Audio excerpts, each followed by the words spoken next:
delivery.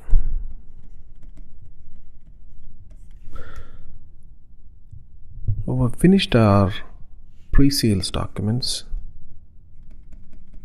inquiry, quotation, and then Walmart has placed an order. This is a sales document.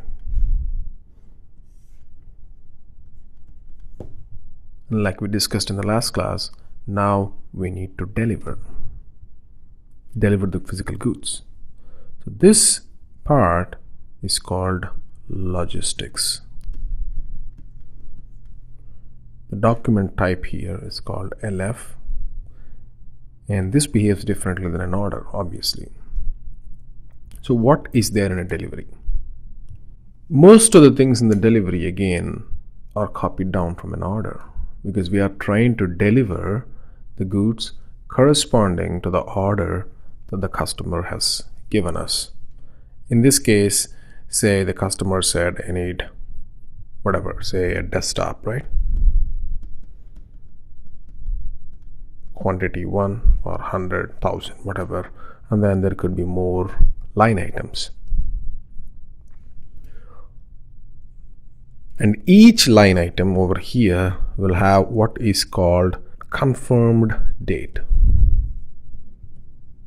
Confirmed date. You remember when creating the order, SAP has already done what is called as an availability check. So when doing the availability check, SAP has confirmed that these goods will be available or can be confirmed by this date, say 14th of February or whatever. So when you try to create this delivery, you should create it for that date. Because if you try to create it before, the system knows that the goods are not going to be available based on the dates available here in the order, and it will not allow you to create a delivery. So make sure that the date you are trying to create the delivery is the date the goods are confirmed by.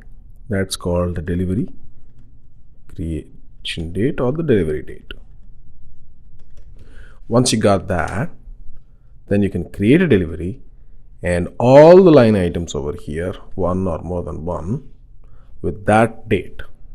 If there is a line item, say a desktop or a laptop, say, that's confirmed for March, and you're trying to do a delivery for February, then only the February item comes through. The March item does not come through. Makes sense, right? Only the items that are to be delivered in this time frame go into delivery. The good part is, when March comes, you can create another delivery, another logistics document for the remaining goods that can be delivered only by March. The number of deliveries can be 2, 3, 4, 5, 6, 10, 100, doesn't matter. Whenever the goods are available, you can create the delivery document. And all the goods that are confirmed by that date, the date when you're creating the delivery, will flow down from the order into the delivery. Now, what do you do in a delivery? Let's say there's a desktop that has flows down from the order into a delivery because it's available by this date, it's confirmed by the date, and whatever quantities. Now, what do you do in a delivery? Delivery essentially comprises of three pieces. One is called picking. Another is called packing. Another is PGI or post goods issue. So there are three pieces to a delivery. There are other areas that we are not going to explore at this point, but these are the main three key pieces in a delivery, or three key sub processes in a delivery: picking, packing, PGI. I'm just going to give you a brief overview here.